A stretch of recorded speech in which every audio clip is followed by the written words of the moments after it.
We're about to make history.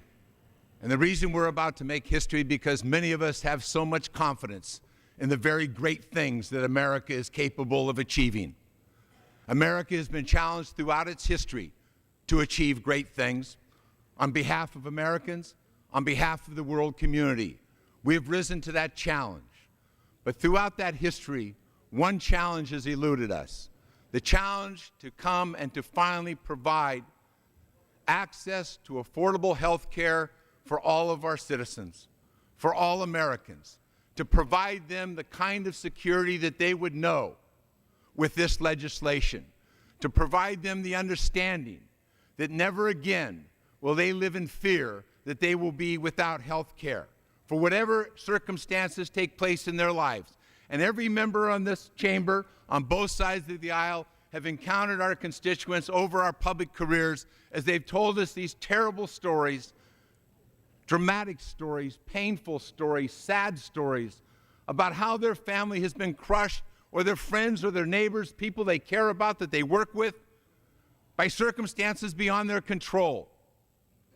How when one circumstance leads to another. How in America today, when the layoff notice comes, you are also on notice that you will lose your insurance. Your world is turned upside down immediately. You struggle to find employment or retraining. You struggle to refigure your family's finances. And you know that if your children are sick, they won't be able to go to the doctor. You won't be able to afford it.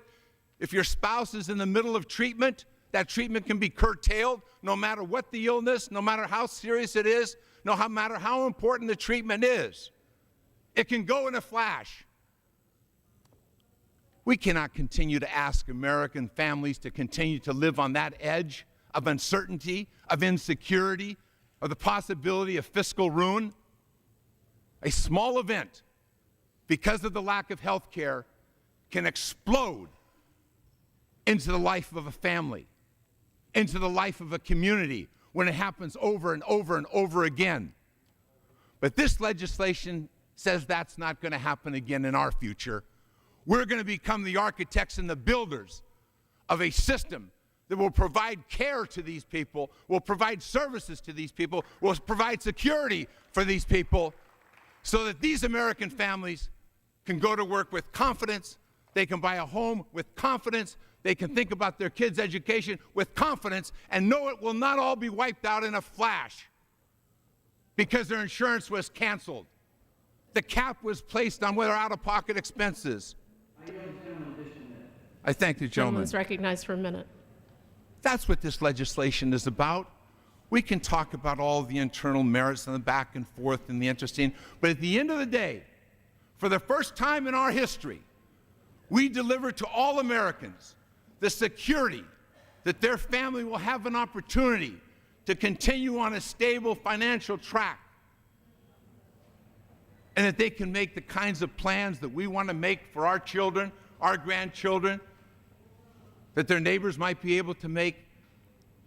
But in America today, because of the absence of this policy, because of the absence of a comprehensive health care bill that provides universal access, because of the failure of a bill that will help families that are struggling to meet the demand to pay the premiums, because of that failure, as the Wall Street Journal said, we pay a huge price in innovation because people know they'll be penalized if they start a new business, if they take an idea and try to take it to fruition, if they switch jobs for a better opportunity, maybe career-wise, but doesn't have insurance, if they want to go to work for a startup where they can't provide it. Time has expired. Let's give America, for the first time, health security for their families, their friends, their kids, and their neighbors. The gentleman from New Jersey